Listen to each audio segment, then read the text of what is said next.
Louisville, Kentucky, the 10th city that this tour has traveled to. And I am really, really just so excited that, Ryan, our super producer, and Angela Rye, who's the boss lady of the whole thing. Amen. She is the boss.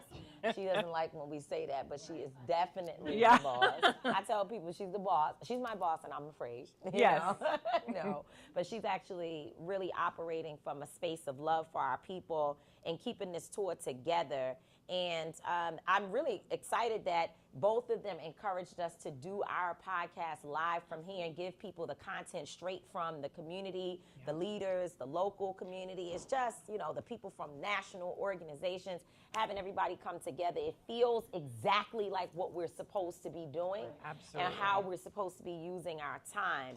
And I want to do something a little different in this segment. My son had to leave us to go do a Boycott Black Murder workshop along with attorney Angelo Pinto, who's one of the 4 co-founders of Until Freedom. They are in a workshop now talking with the community about how we deal with violence in our community. And, there are so many, I say this all the time, that there are so many cities across this country who've never been able to depend on national and sometimes local government to help them fight anything, right? And specifically deal with crime and to deal with community, public safety. They had to find their own models. Some of it is volunteerism. Some of it they can get money, their tax dollars from the mayors and local, city government. Some of it is raising money from whoever, influencers, lawyers, and whoever they can get it from to do the work that they do every day. And if we're not uplifting that on this tour, then the tour is without purpose. The whole point of this tour is to show people we should have them, the leaders, but we got us. Right. That's right. And that's so important. And I wanted to do something different here, which is to do a little rapid fire conversation because Karen, she's on TV. Karen Finney, who I will introduce both of these beautiful women in a second. But Karen Finney is on TV all the time, and she does rapid fire very well. And I think in the spirit of one of the things that Angela has consistently sort of been, I don't want to use the word drill because she'll be upset that we're saying drill like she's a drill sergeant. Emphasized. Highlighted, emphasized, is this idea that we have to have strategy and process.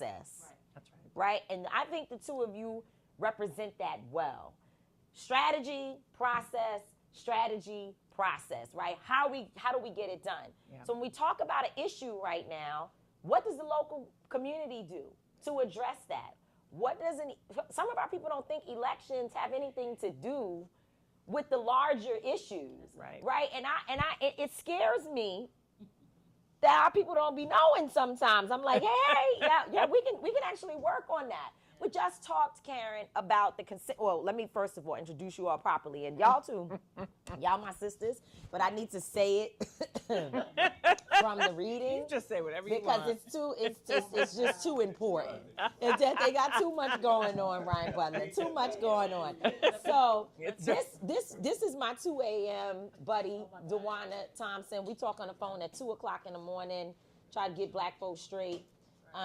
And so Dewana Thompson is a seasoned political and social strategist. She leads Black Equity Strategy and Trust. She is co-founder and chief strategy officer for Akina Technologies, the first Black-owned, Black female-led AI tech firm specializing in a culturally competent, generative, AI language model and social connect tool, so ChatGPT on steroids for Black people. Absolutely. Okay. We need that. Dewana is the founder of Woke Vote, which I have the pleasure in my organization, Until Freedom, to work with all the time on projects. An organization designed to engage, mobilize, and turn out African American voters in the South through campus and faith-based outreach, culturally relevant and data-driven GOTV, get out the vote efforts, and training for new organizers. Dewana's a bad girl, period. And then Karen Finney, who is a political strategist, CNN commentator, who built her career of more than 30 years at the intersection of politics, media, and cultural change. As a consultant, Karen focuses on electing women and people of color. Also, she is a convener of the Black Women's Leadership Collective, one of our tour partners. Okay, Holly Holiday's in the room as well. These are powerful women here, and my thing is like, we got all this. All this in our community. Look at all this. Look at all this. the brilliance. Look at this.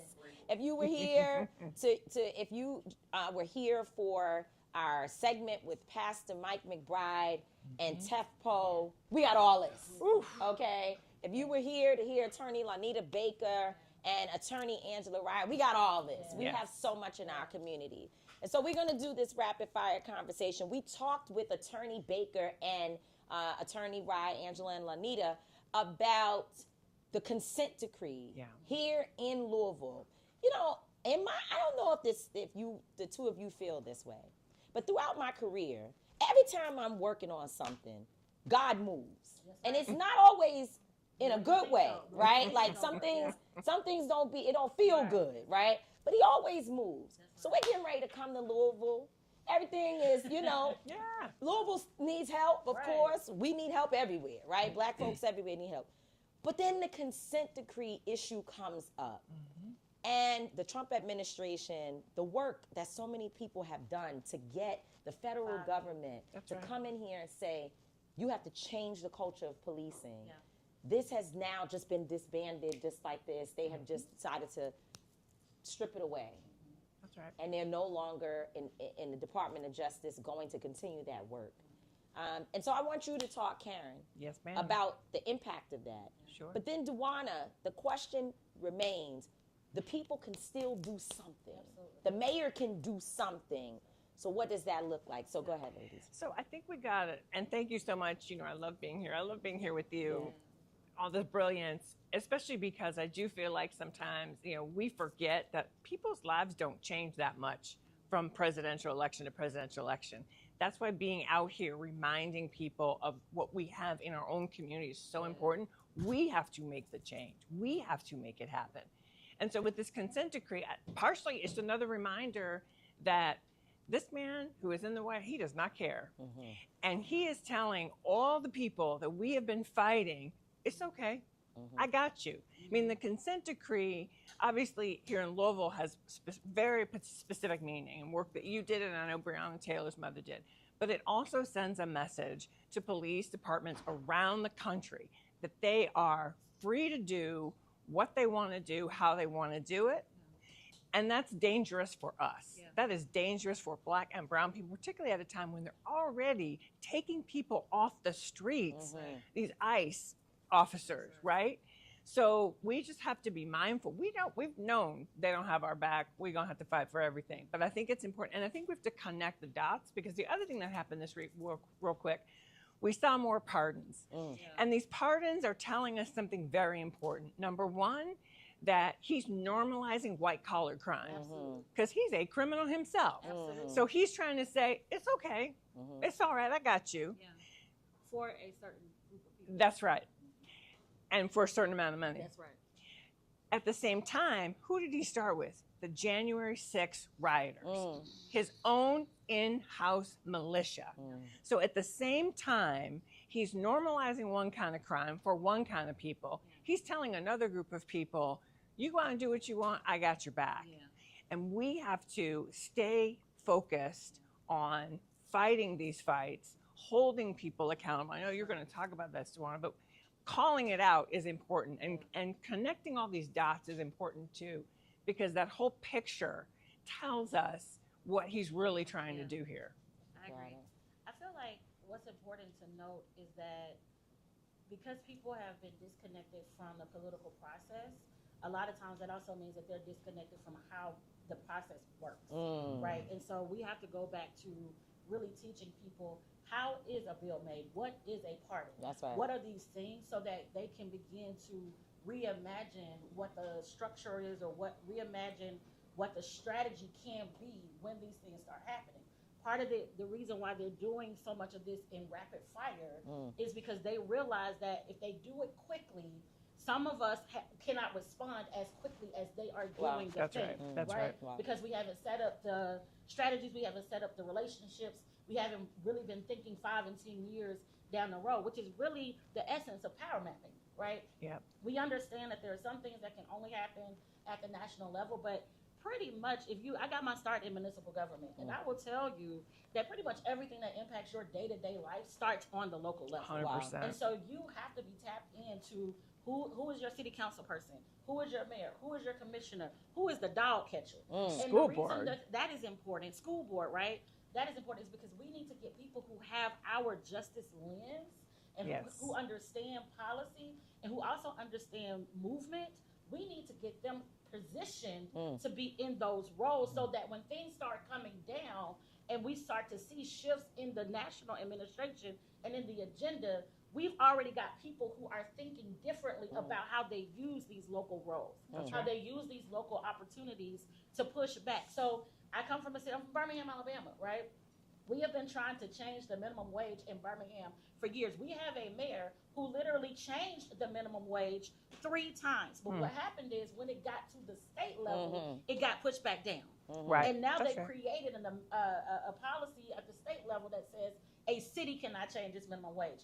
They did that in direct response to what he was That's doing. right. Right? And so what that means is we got to get the folk at the state level out. That's right. But That's we should right. have did that the first time they came back and said the city couldn't do it. That's we right. should have gone back at that time. And so it is really looking strategically about what government components handle what leaders handle what, who do we have in those roles and in those spaces. So yeah, voting is not always the sexiest thing to do. It's not the only way to liberation, but it is a strategic tool to get people who think like us in spaces to be able to activate for us when they can. But you just said something really important too, which is voting is like one part. The other part is holding people accountable. Absolutely. They work for us. Absolutely. That's right. Right? They want our vote. Absolutely. They want our money. They want our support. Then they better deliver results. Absolutely. And I do think sometimes we forget that. That's We true. forget after the fact, like, wait a second. Yeah. No.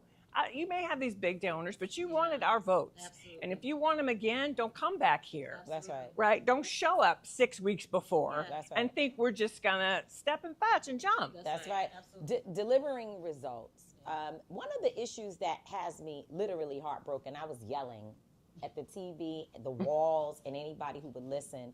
In fact, I was walking through the airport, and I tried to say it as loud as possible so that any white person that walked past me that potentially voted for Donald Trump would hear it on my way to the plane. Yes. And I was saying words that will not be allowed on YouTube when they play this. No, I really was. I believe it. Because that Job Corps situation has me very, very upset. You see, I grew up in the housing projects in Harlem, New York, where they would put a flyer up on top of the buttons in the building. That's a big deal in the projects. Anybody live in a project, you know, y'all organize in the projects. You know, when the flyer goes up, it can be a funeral announcement, or it could be a resource. It can, anything that goes up there, you look at it when you come in the door. And your mama definitely looks at it, and your dad, because they know this is important. Right. Safety notices. One of the things that I remember being up there was an invitation to apply for Job Corps. Yes. And I know young people whose parents were struggling, who sent their children to Job Corps, and the next time you saw them, these kids were different. That's right. They became adults who had a place to go, and they lived there. They became productive. They had a trade when they left Job That's Corps. right. I don't have a clue why anybody would think that should be taken away from any community, because it's not just black and brown folks. This is all communities that use Job Corps. Yes. This has me very upset. And to see people, I watched a woman say, I was supposed to get a breast cancer surgery. She said, as a mother, this is what she was going to do. Yep. She already has housing issues. I know a lot of us, we're so privileged, we don't even know what it means. They're like, oh, she got to get a job. Yeah, she has housing issues. She found a place to be so that she could go home and heal from a breast operation. Her son was released from Job Corps, and now she has to reschedule her breast appointment, her breast surgery appointment, because she needs to figure out where he is going to live. That's right. This is serious. And I Yes. want you, Karen, to talk about what you see as the impact. Do you even, on TV, is anybody even talking Not about enough. the seriousness? Not enough. I mean, look, we are seeing in different states, even Republican members, because they're hearing from people in real time. their voters, their phones are ringing off the hook. I mean, people think sometimes they ask, like, does that really matter? Absolutely. Yeah. They track the mail, they track how many calls they get, they track social media. So it actually all matters. So we should all be screaming at the top of our lungs, because the point is they don't care.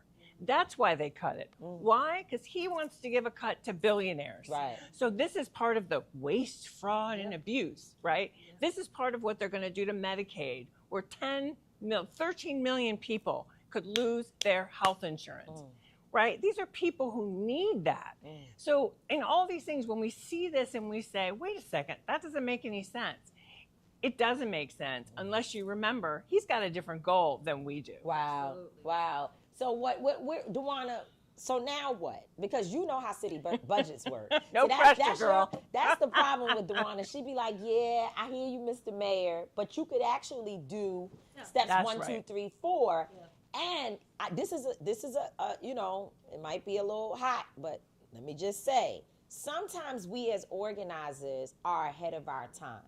So when we were saying defund the police, which by the way, nobody said abolish the police. Right. We said defund, which means to drop that budget down a To little reimagine bit. the budget. Right. And Refocus the I budget. told people, I don't care if you call it hopscotch and pop.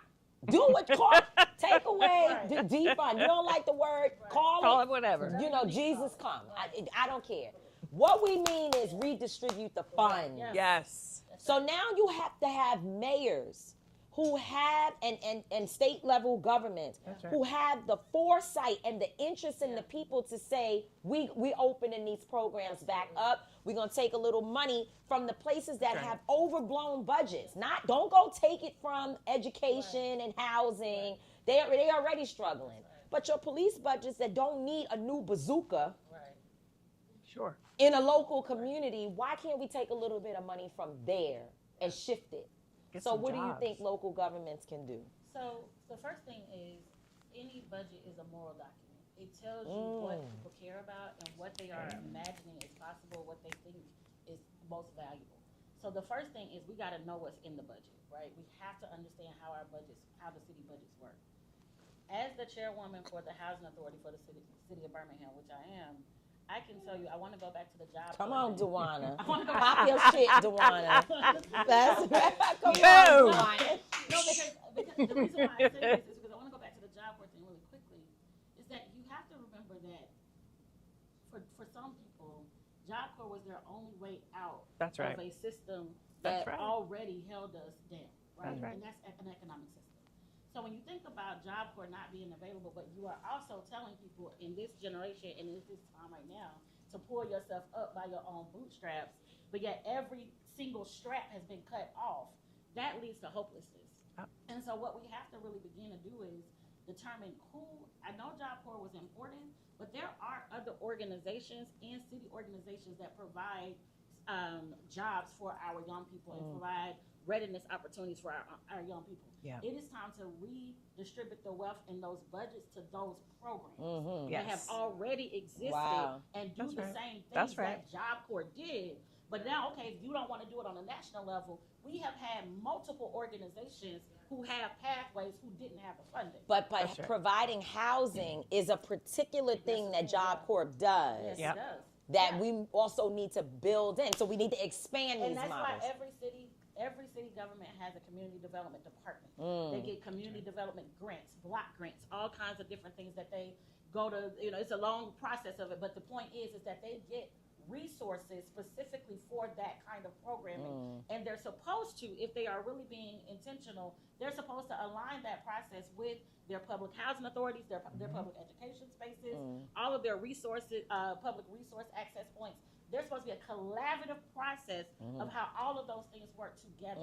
So when you go back to the budget and you see that parks and recreation, which, yes, it is important that we have parks and recreation. Yes. Because our babies don't have nowhere to go. That's Right. right. That's So, right. but when Parks and Recreation is only getting $5, but the organization that only can do one event a year is getting $200,000, That's a that's when you problem. begin to see that Yeah, something is co- off here. conservation, Right, which right. we want We want conservation, conservation, but what are you who's conserving? usually Right. in that? Exactly. Yeah. It's right? usually white Right. folks in right. conservation Especially and when art. Because they're That cutting doesn't that exist, too, by the right? way. They're So cutting a lot of that They're too. cutting, Yeah. they're cutting Yeah, they conservation, are. but They are. not cutting it in certain spaces. That's That's right. right. And this is why redlining, all the different things, it all comes together. And so what we can do as individuals is to know the budget, is to push back on how those resources are being used. We also have to be intentional about supporting and uplifting the resources of the organizations in our own community. That's right. Yeah. And putting them in front of the mayor, putting that, lobbying on their behalf in That's front right. of these places, because sometimes people don't even know that those things exist in the mayor's office. I'm gonna be honest. That's right. So we have to take some of that stuff and put it at the forefront of their agendas to And- make sure they're aware. I think that's part of why this is an intergenerational moment as well, Absolutely. because Absolutely. younger folk can learn from older folk about maybe there's some strategies that, like you said, There people are. don't know or hadn't done. Yeah. Let's go find out. Let's work Absolutely. together. And it's part of why I say the people is so important, Absolutely. because it's building this national network and Yeah. connection. And I hope these connections in these communities where we've been going in the 10 cities and we've got more Yeah. coming up, stay together. Yeah. Because that's how we're gonna, to Build your point, power. Duana, that's how we build that power. Yeah. Because if 10 people are standing in front of the mayor Yeah. or the city council, that's harder to ignore Yeah. than when it's one person on their own. Absolutely. Yeah, that's Absolutely. right. Just last thing, and we'll wrap up. What has been your most inspirational part of being organizers on the State of the People Power Tour? Mm. Ooh, my Lord.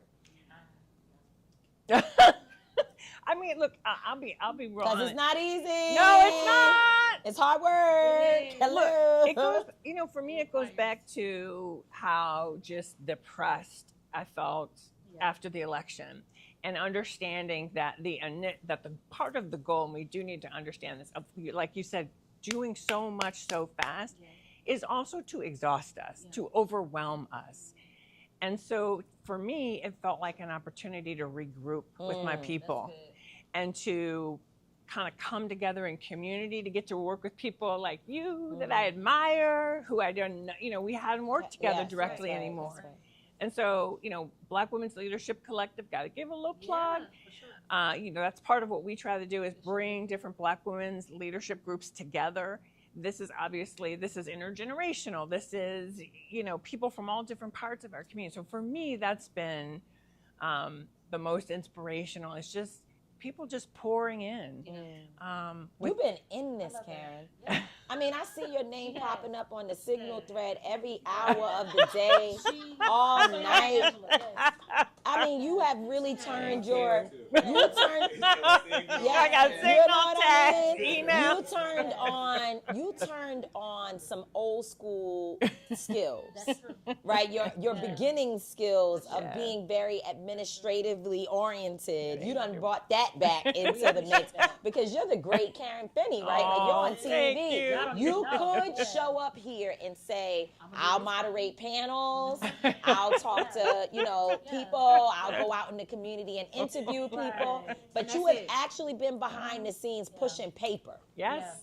And I am Yeah. very grateful for that. Thank you so Um, much. As someone who has been on my book tour, usually it's Duana and me, and we just all and making it happen. And a lot of people know that I'm the type of person that I start a project and then I drive it all the way to the last minute, Yep. But I have been on my book tour at the same time with this tour, so I haven't been able to do as much as I would like to do, but I feel covered. Yeah. Like when I show up, That's right. I'm like, damn, we doing this. What I've been doing, just so everybody knows, is being behind the scenes taking phone calls from people who are saying they hate us and they wanna quit, and then they love us and they do this beautiful thing, and it's like it Yes. all worked out. That's right. Somehow I have become. That's all right. What is that? No, y'all. That's yeah, you. right. That's your next Yeah. evolution. Like, I'm like, what happened? You're like, wait. She stepped on my toe. I'm like, you know what? I know about that. I know about that step on my toe. But I love the fact that that each one of us has found something that we can do. So, Duana, you close us out in telling us what is the thing that has been the most inspirational for you, especially when you're like, oh, I'm done. That's it. I'm finished. And then you're back. And then the next day, I'm like, shit, Tawana says she out this time. And then the next day, I'm like, Tawana, what? You did all of this today? I think for me, it has been the workshops that have helped people to realign with what they already have. I think, we do a power mapping workshop at each one of these tour stops, which reminds people of how much access that they already have to resources, Wow. to free spaces, to money. I don't think there's been one city where we've gone to where in 5 minutes in that room we had raised $100,000 if they really needed to do it. Wow. That they had identified 10 different free locations that they could host something. That they didn't identify 12 different people who could run for office that day in just one session. And I think watching people's imagination open up again to like, man, we actually got everything we need. Yeah. We really do. That is the most beautiful thing, because that's going to last beyond us being in the city. Is that like that reimagination and that opening again of like, we have every single thing that we need. Yes, we do. We just got to get organized. What are some of the resources we provided to people here in Louisville and other places around the country? Like, what are those resources been? It's been a lot. First of all, shout out to the Louisville team that brought all this stuff together. Yes. Nicole Hayden's and Nicole Yates. And Nicole Hayden's coming right up. All of the different people, the Melvins, everyone who came together. But I saw, we had so many different things. Well, my favorite one, I'm going to be honest, it was two things.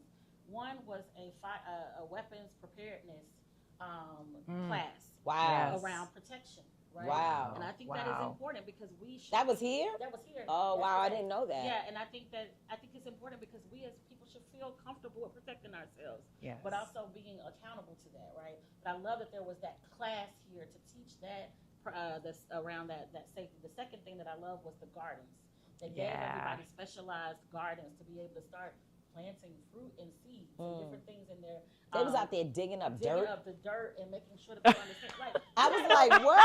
Then I saw some goats. First time I was like, wait, we're going to do what now? Garden beds. What kind of beds? No, real goats, not like goats was out there. Back to that. Yes, I know. So I love that they brought that and reminded us that we have a special relationship with the earth. Yes. Where we have an ability to grow our own food, to take care of our own people. So that was done here in Louisville specifically. Some other cities, what were some of the resources? Oh my God. Gas, food giveaways. We utility bills, light bills. Visiting people in jail. Oh my God. Currently incarcerated. And the formerly That's right. Y'all know I gotta blow this up. I'm sorry. I have to say it, and we're done. No. But just so people know, just so people know, these great folks were in New Orleans, Louisiana, with our dear brother Gary Chambers and our brother Emil Washington, who were the two leads of the New Orleans tour stop. On day whatever they went. I didn't go the city of New Orleans to do the tour stop. Yes, we did. They went into a particular jail. Yes, we did. They met with some incarcerated individuals, Yes, we did. and then days later, a week to be exact, 11, 10, no, 11. Of some of those people. We're not saying that y'all met with them or anything like that. We did not. Okay. Ryan did, apparently. These individuals escaped from the same exact jail. I didn't realize. Yeah. Thank overlap. God it was over a week later, so we cannot be associated in any way. Somebody felt freedom. But but there is a young man who I think he's one of the last two who's on the run. Yeah. He did a video saying that he's innocent. I don't know anything about that. We're not going to make a statement about that. But what I would say is that at least I know in that young man's case, several of his family members have been arrested for helping him. Yeah. They say, allegedly. Yeah.